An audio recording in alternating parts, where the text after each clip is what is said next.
Olá, meus amigos. Estamos de volta aqui com o programa Pontuando para fazer a segunda parte do programa a respeito da energia elétrica, né? E nós vamos falar de propostas emergentes e o futuro, né, da energia elétrica do planeta. O futuro elétrico, vamos dizer assim. Então, quais seriam as soluções viáveis? Vamos numa primeira conclusão parcial de tudo que nós falamos ontem, mas vamos fazer algumas outras conclusões. Então, para enfrentar esses desafios, diversas soluções estão sendo implementadas e pesquisadas. A expansão das energias renováveis, o investimento maciço em fontes como energia solar e eólica é a estratégia mais promissora. Países como a Alemanha, que tem alta penetração de energia solar, e Dinamarca, líder em energia eólica, são exemplos de sucesso. O armazenamento de energia, o desenvolvimento de baterias de grande escala, como usina de armamento de energia de Hornsdale, na Austrália, é crucial para armazenar energia gerada por fontes intermitentes e garantir a estabilidade de fornecimento. Redes elétricas inteligentes, as chamadas Smart Grids, a modernização da infraestrutura de distribuição com tecnologia digital permite otimizar o fluxo de energia elétrica, integrar a geração distribuída e gerenciar a demanda de forma mais eficiente. São redes inteligentes. Existe toda uma logística ali para que a infraestrutura de distribuição seja uma tecnologia viável, né? Digital, inclusive. Eficiência energética, medidas simples como a adoção de lâmpadas LED, né? A melhoria do isolamento em edifícios, para não haver perda de carga, otimização de processos industriais, para não haver sobrecargas e para não haver custos adicionais de gastos desnecessários. Com gastos desnecessários, é claro, podem reduzir significativamente o consumo sem comprometer a produtividade ou o conforto, ou seja, apenas operando o limite do gasto definido para aquele produto ou para aquele processo. Tecnologias de fusão nuclear. Embora a pesquisa em fusão nuclear esteja, olha bem, nós estamos falando de fusão, não de fissão. A tecnologia de fusão nuclear está em estágios iniciais e é muito cara. Mas existem projetos como o ITER na França, que representam a busca por uma fonte de energia limpa e praticamente inesgotável para o futuro. Parece que existe na superfície da Lua o elemento in natura lá, o oxigênio 3, que facilita muito o processo de fusão nuclear e barateia. Porém, conseguir o O3 aqui no mundo é mais complicado, trazer de lá, dependendo da quantidade, acho que é muito caro também. Porém, eles não iam estar verificando e testando isso aí se não tivesse uma viabilidade de conseguir uma quantidade razoável. Ou, de repente, de fazer testes. Eu sinceramente não sei, mas parece que existem esse e outros processos aí. A jornada de energia elétrica no século XXI é uma corrida contra o tempo. A transição para um modelo energético sustentável e resiliente é o maior desafio tecnológico e social que nós enfrentamos nesse momento. Mas as soluções estão mais ou menos ao nosso alcance, pelo menos elas estão sendo propostas. Por exemplo, propostas e soluções que parecem viáveis. Primeiro, eficiência energética digital, já falamos. Refrigeração líquida e otimização dos algoritmos, ou seja, o algoritmo trabalhar o mínimo possível, gastando o mínimo de energia elétrica, e a refrigeração sendo líquida, para que você não gaste rios de energia elétrica para poder retirar calor. Embora isso tenha o custo da água, né? Desligamento de servidores que não estão operando, ou seja, ociosos. A inteligência artificial aplicada à própria gestão energética, como faz o DeepMind no Google, ou seja, ele próprio gerencia onde ele vai ter menos gasto e fazer economia, não haver perda desnecessária. Outros são políticas públicas, né? Você tributar o carbono dos data centers, aquilo que é produzido de carbono para fornecimento de energia elétrica, por exemplo, ser tributado, para que os caras tentem entrar em eficiência energética. Ou seja, dosar mais para energia limpa ou fazer investimentos em energia limpa. Em vez de pagar imposto, o que eles fazem? Emitem menos carbono e aplicam esse dinheiro em energia limpa. E isso favorece o planeta, porque o custo de você operar contra o planeta é superior ao tributo que você possa cobrar. Mas se você cobra o tributo, o cara espirra. Investimentos em redes inteligentes, nós já falamos, as digitais, e armazenamento, as baterias de larga escala. Isso aí tem um problema dos minerais críticos, que nós vamos discutir no programa de amanhã. Nós vamos falar da criticidade de alguns minerais, por que são críticos para que regiões, quais que são críticos para um, não são críticos para outro, quais os que são críticos para todo mundo, quais os que têm a tecnologia implícita neles e o tempo de durabilidade dele, porque se eles forem um segundo petróleo também não adianta nada, ou seja, não em termos de poluição, mas em termos de terem jazidas esgotáveis, né? E tem também o problema do reaproveitamento, uma série de coisas que nós vamos ver amanhã. Mas investimento, de qualquer forma, em redes inteligentes e armazenamento na forma de baterias, o máximo possível, mas de maneira enxuta também, porque você também não pode ficar gastando matéria-prima de minerais. Regulação internacional, ou seja, existe uma norma internacional para que a regulação e a distribuição de energia seja feita nos mesmos modos. Padrões globais de eficiência energética para empresas de IA, porque se eles começarem a espalhar data center para tudo quanto é lugar e fazer IA a partir de tudo quanto é lugar, você está poluindo e gastando energia de outros locais. Transparência sobre pegada ecológica digital, como propõe a Digital Carbon Index da ONU.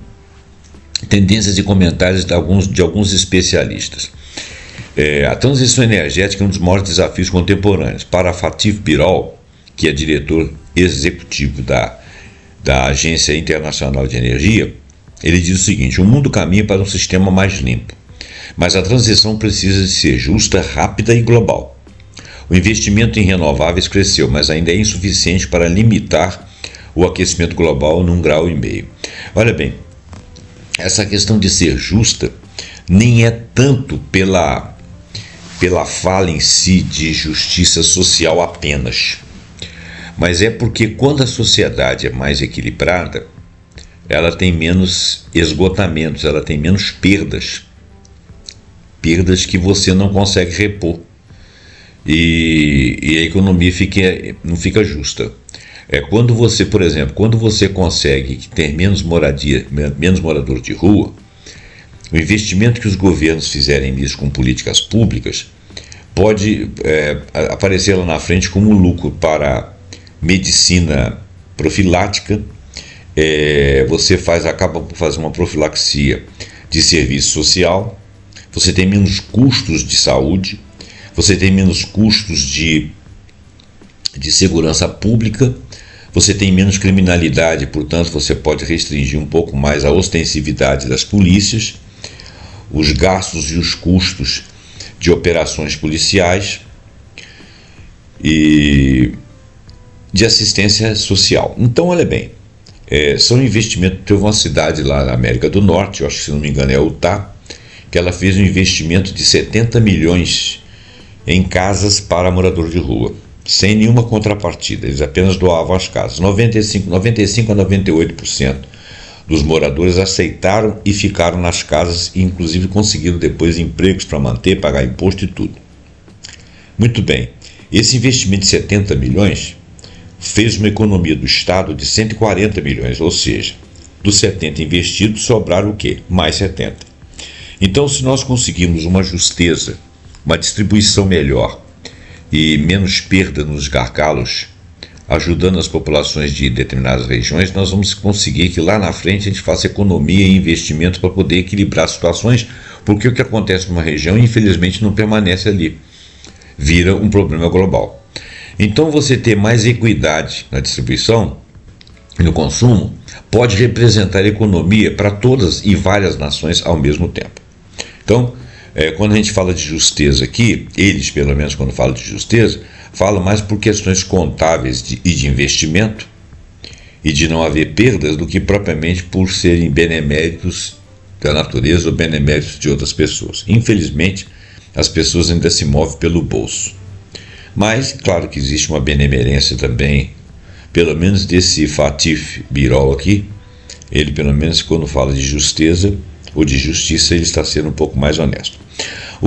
A climatologista brasileira Mercedes Bustamante, da UNB, Ela alerta que no Brasil, embora tenhamos uma matriz elétrica limpa, o avanço sobre o Cerrado e a Amazônia para a expansão de hidrelétricas e linhas de transmissão põe em xeque a sustentabilidade do modelo, porque a hidrelétrica ela alaga grandes áreas e o Cerrado é o regime de chuvas aqui do Brasil, vem do Cerrado.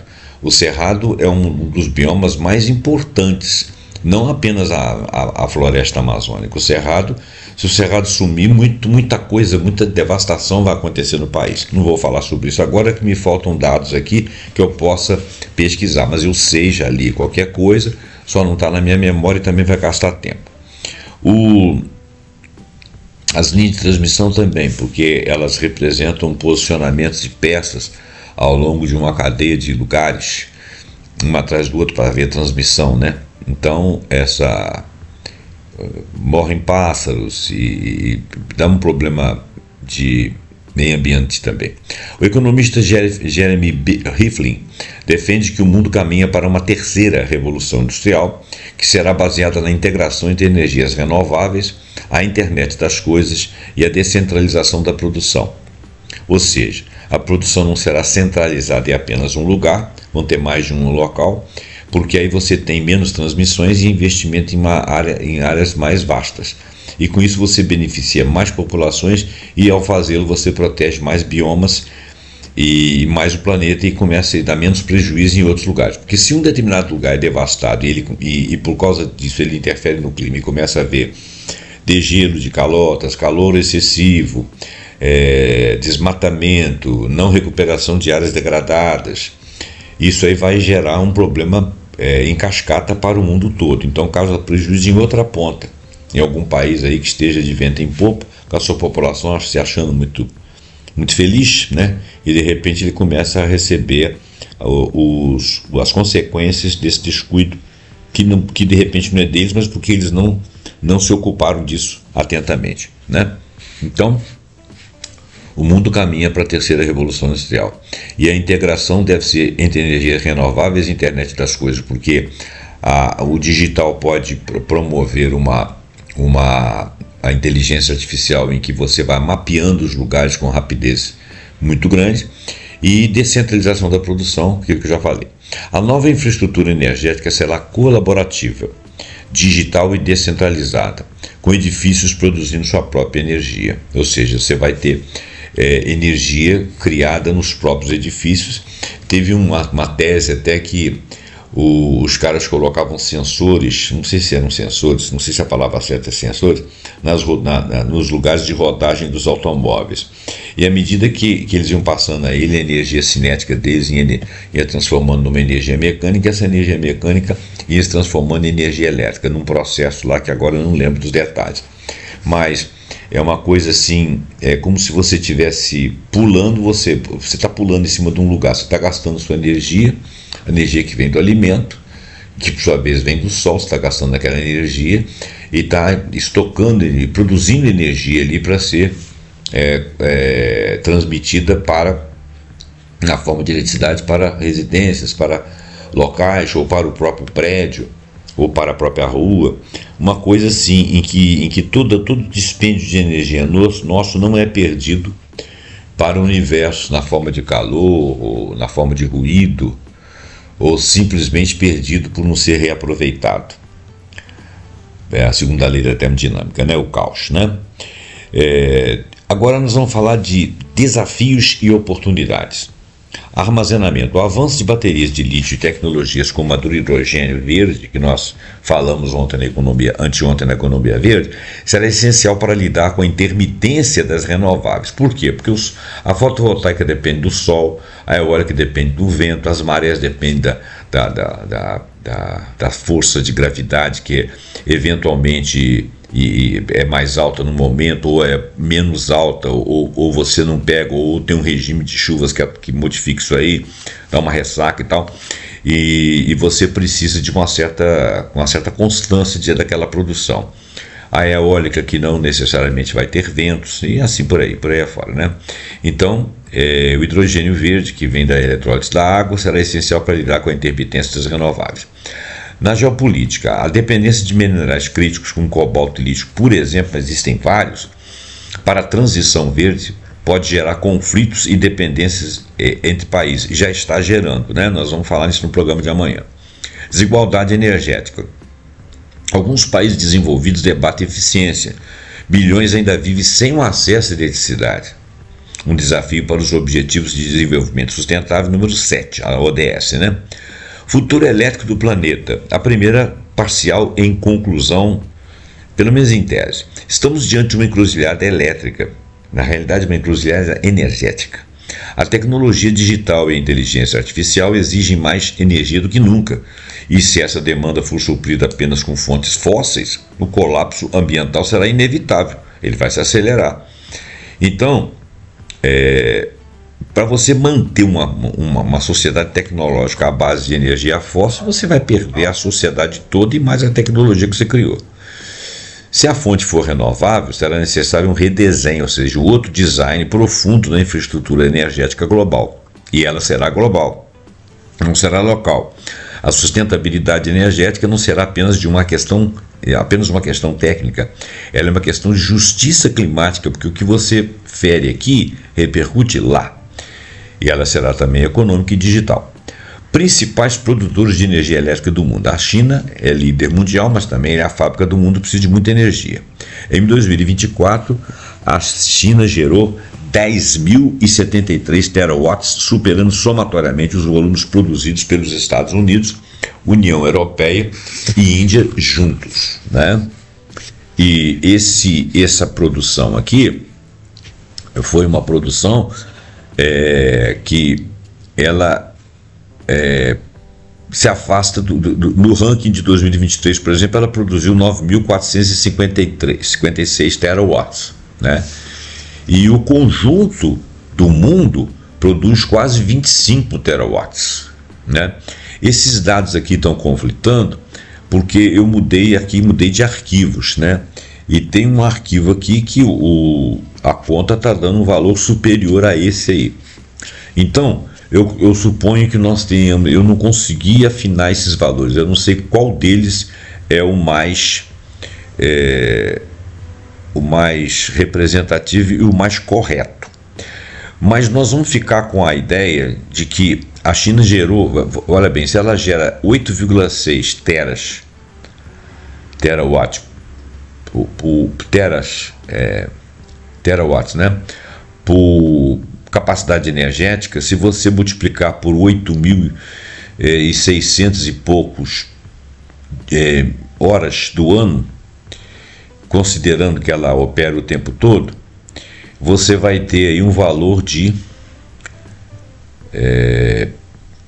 um valor muito alto, né? Eu não vou fazer de cabeça aqui não, mas ela dá um valor superior a esses 10.073 aí. Vamos continuar aqui para a gente não perder tempo.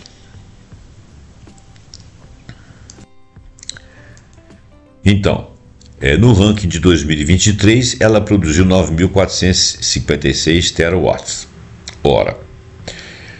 Em 2024, ela gerou 10.073 terawatts hora. Um outro arquivo aqui nos falou um valor um pouco diferente desses aí. Mas tudo bem, é tudo no entorno disso aí. Os Estados Unidos, 4.254 terawatts. E a Índia, 1.958 terawatts. Outros grandes produtores são a Rússia com 1.178, o Japão com 1.013, Brasil com 710, Canadá com 633 e a Alemanha com 497.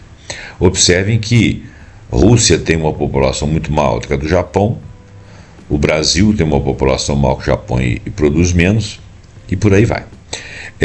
Então, o mix energético do país, isso em dados de 2024. Mundialmente, nós usamos 34,5% para energia, o carvão, o gás natural 21,8%, as renováveis 32,1% e a nuclear 9,1%. Só a China usa 58,4% do carvão.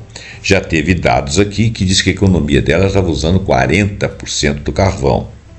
Quer dizer, eu tenho mais um conflito aqui.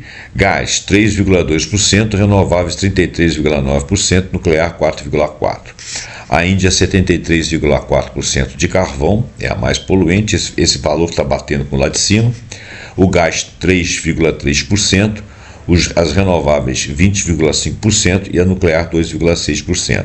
Os Estados Unidos 15,6% de carvão, 42,6% de gás natural, as renováveis 23,3% e nuclear 17,9%. O Brasil, quase as renováveis, a energia limpa, o Brasil tem quase 70% desse tipo de energia.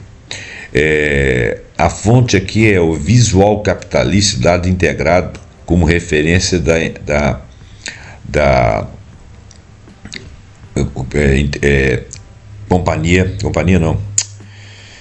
Energia Internacional, né? A Agência Internacional de Energia. Como esse dado aqui é dessa agência internacional, eu vou confiar mais nesse dado aqui. Então a China está usando, ela teve um problema lá, ela estava usando, acho que em 2023 já estava usando quase 40% da energia de carvão, ela teve que aumentar por causa de questões de embargo aí, de sanções. Então, ela teve que produzir mais para poder, e também ela parece que teve uns problemas climáticos lá. Então eu vou acreditar nesse dado aqui, mas de qualquer maneira a gente não vai gravar esses dados, né? Então o que nós temos que fazer é saber quem está gastando mais, quem tá gastando menos. Isso aqui são dados de referência. Se eu tivesse que imprimir isso aqui no formato de um livro, eu ia ter que afinar todos esses dados para dar o dado mais correto, ou pelo menos quando eu traduzisse valores diferentes, eu saberia dar as datas, né? E aqui eles fazem, a primeira que faz referência a 2023 não é uma fonte oficial, essa daqui é uma fonte oficial. Vamos lá, vamos continuar. Observações relevantes. A dependência de combustíveis fósseis, a China e a Índia ainda dependem fortemente de carvão, enquanto que os Estados Unidos lideram em uso de gás natural, mas é fóssil. Em contrapartida, a União Europeia aposta fortemente nas renováveis e na nuclear. A França, por exemplo, tem energia nuclear. A Alemanha abriu mão da nuclear, ela é pós-nuclear. A expansão chinesa em 2024, o aumento global de geração de energia foi de mais de 4%, e a China foi responsável por metade desse aumento. Só ela teve um crescimento de 7%, em contraste com os Estados Unidos, que cresceram 3%, e a Europa cresceu 2%. Esse dado aqui é da yearbook.enerdata.net. Não sei se lá faz menção a alguma agência oficial. Só que esse dado aqui está conflitando, porque a China teve um crescimento de energia, inclusive de carvão, maior do que 7%. Então eu estou colocando em interrogação nos próprios dados que eu estou mencionando para vocês. Por quê? Porque isso aqui foi conseguido em muitos portais diferentes. E o portal, ele em si mesmo, ele não empresta prestígio ao valor, aos dados que ele está dando.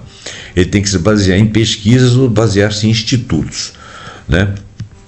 E esse aqui, por exemplo, não se baseou, então eu não vou necessariamente levar em consideração. Mas eu sei que houve um crescimento, um aumento de 2024 de 4% de energia. Só que a China foi responsável por um valor um pouco maior.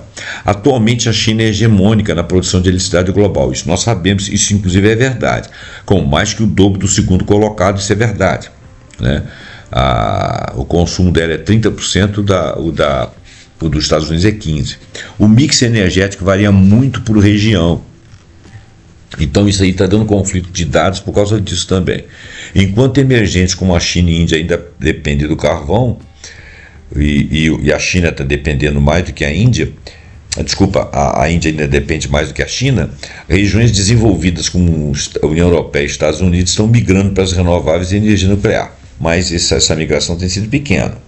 Agora vamos aprofundar em temas como crescimento por fonte solar, eólica, hidrelétrica, nuclear, políticas energéticas por país ou visões futuras de transição. Vamos a um gráfico aqui. Naturalmente que eu vou mencioná-lo, não temos como verificar gráfico, né? Então, olha bem, participação renovável em 2023. Então, olha bem, a energia renovável, quanto que ela participou? Elas atingiram 30% da geração global pela primeira vez em 2023. No biênio 2024-2025 está existindo um crescimento acentuado da solar e a eólica, enquanto a nuclear está perdendo participação. A capacidade renovável acumulada entre 2000 e 2023 e o destaque para a expansão da solar e da eólica. Crescimento e fonte de energia. Solar fotovoltaica. Em 2024, a geração solar aumentou de 470 para 474 terawatts-hora, que corresponde a 29% de aumento, enquanto que 2.131 terawatts foi o valor que ela acabou por alcançar. Parece que esse ano esse valor aumentou, eu ainda não tenho esse dado. Continua sendo fonte de crescimento e ela tem dobrado a cada 3 anos, mas esse ano ela já aumentou bastante. Adição recorde em capacidade de 452 gigawatts novos, representando 78% do total de renováveis em 2024. Quer dizer, a participação dela. A China foi protagonista, respondendo por 53% do aumento global em geração de energia a partir da solar de 2024. Veja bem, cuidado com esses índices, porque 53% é em relação ao total daquilo que foi produzido, né? Houve um aumento de produção da solar do mundo todo, em tantos por cento. Desse 100%, daquilo tudo que foi produzido, ou seja, 100%, 53% foi protagonista a China. Então, cuidado com os termos. Eólica, a geração atingiu 2.494 terawatts em 2024. Isso é um valor total de geração, de produção.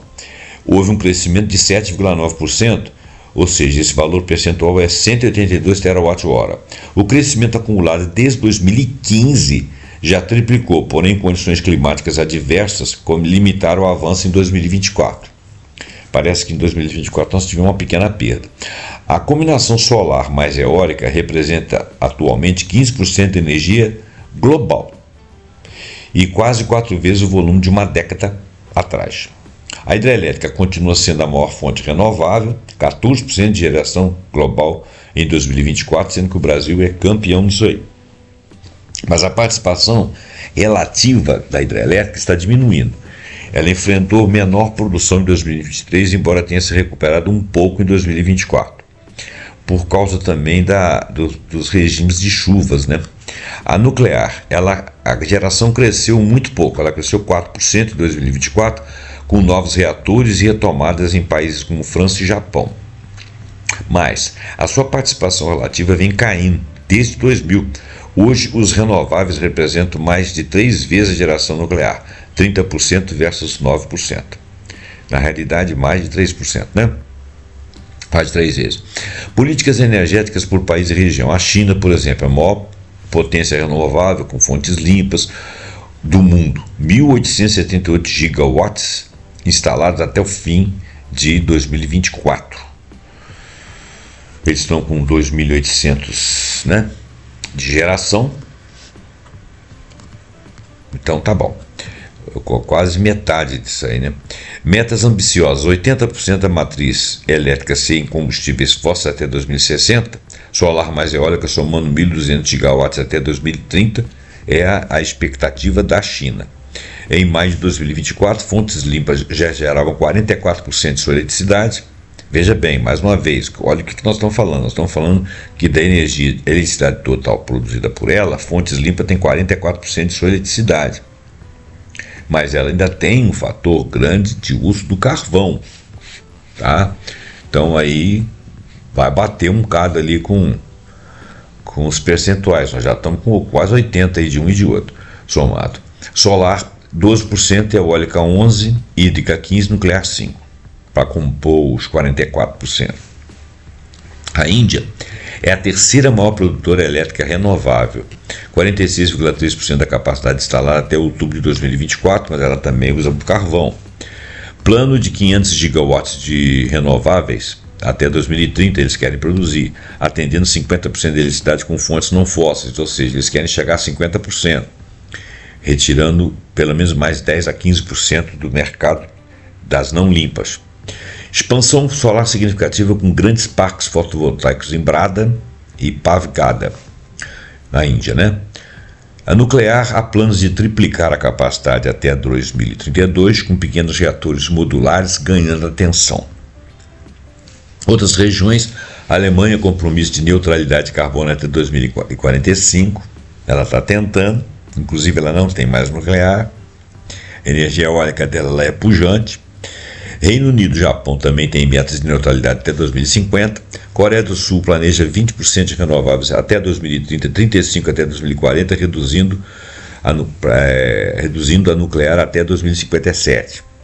E visões futuras, né? Segundo a Agência Internacional, a geração renovável ultrapassa o carvão já por volta de 2025. Graças a Deus, se isso acontecer agora. Em 2030, torna-se previsível que 46% da geração global seja a partir de renováveis, sendo que 30% são apenas de solar e eólica. Renováveis são várias, né? Um cenário ambicioso prevê que em 2050 mais de 50% da energia final consumida seja elétrica, com as renováveis dominando o mix. A IRENA, uma empresa, né, defende triplicar a capacidade renovável até 2030, ou seja, 11,2 terawatts, o que reduziria o CO2 em 43% até 2030. Repare que ela está falando aqui de capacidade, então está falando de produção. Resumo comparativo. Solar, crescimento histórico 29%, projeções futuras dobrar até a cada 3 anos até 2030 ou mais. Eólica, 8% de crescimento consistente, expansão continuada, especialmente em offshore. Hidrelétrica, a maior renovável com maior participação reduzida, crescimento moderado, principalmente em países emergentes. As hidrelétricas são caras. Nuclear, crescimento lento e participação em queda, também porque são caras e perigosas, né? Renovação de novos reatores nas margens limitadas. Tem sido limitado isso aí. China é uma líder em capacidade renovável e avança para 80% de energia não fóssil até 2060, expectativa dela. Índia, forte expansão da renovável, 50% de eletricidade não fóssil até 2030, aposta em conseguir retirar total, né? Mundo, renováveis já geram 30% a 36% em 2024 e as projeções são de 40% a 50% até 2030, um cenário ambicioso, né? Talvez, vamos ver. Conclusão final. A energia elétrica é o sangue da civilização digital. A complexidade da matriz energética global reflete não apenas escolhas tecnológicas, mas disputas geopolíticas, interesses corporativos, compromissos com o clima. Avançar rumo a um modelo energético sustentável e justo e resiliente exige, como vieram destacando os especialistas e toda a leitura que nós fizemos aqui nesses 2 dias, uma transformação profunda das estruturas produtivas e políticas. O futuro da eletricidade não será apenas técnico. Ele será radicalmente político e será um projeto civilizacional. Olha bem, nós falamos vários índices aqui, é claro que eu sei que vocês não guardaram de cabeça, isso teria que estar escrito, isso aqui é só informativo, é uma coisa superficial, mas vocês perceberam que eu próprio relatei conflitos. Porque as informações não são exatamente disponíveis. Inclusive, quando você procura coisa na internet, muita coisa que tem ali da maioria do que é falado sobre energia é muito propaganda dos próprios países ou das empresas dos países. Então isso dá uma deformidade. Por exemplo, se você for procurar um medicamento na internet, a primeira coisa que você vai encontrar são 3 páginas seguidas de publicidade, falando que aquele remédio é muito bom. E fica dizendo as qualidades, é como se você estivesse lendo na bula. Aí aparece alguém falando daquilo que fez muito bem, aquilo é uma propaganda, aquilo não é um informativo. Então eu tive alguma dificuldade para poder separar o trigo do joio. Daqui uns tempos, não agora, deixa sentar mais a poeira, eu vou tornar a fazer um programa desse aí e vou novamente seguir as guias da IA, vou atrás dos sites, os mais importantes e os mais prestigiosos que ela tiver, porque dessa vez ela trouxe para mim muito site que era de segundo plano, que eu não sei se as informações deles eram informações dos sites oficiais. Essa pesquisa já levaria dias para eu poder fazer. Como eu fiz o programa em algumas horas, de um dia para o outro, eu notei que os conflitos de percentuais existiram, eu poderia omiti-los, mas eu achei por bem conversar com vocês assim de boa, para saber que aquilo que vocês não sabem, mas que eu trago aqui, eu também pouco sei. E, portanto, isso aqui é muito superficial. Quem tiver algum dado mais interessante a discordar de alguma coisa, deixa no comentário, traz as reportagens, traz as coisas, desde que seja coisa fidedigna, tá, gente? porque ficar caminhando, só a Agência Internacional de Energia que eu consegui dados mais confiáveis, as outras todas estavam conflitando, né? Embora ela seguisse mais ou menos as mesmas ideias, os percentuais eram um pouco diferentes, mas conflitou. Bom, gente, muito obrigado. Até o próximo programa Pontuando, onde nós vamos falar de terras raras, minerais. Na realidade, nós vamos falar de minerais críticos. Muito obrigado e até o próximo programa Pontuando, com esse assunto que nós achamos muito interessante. Até lá.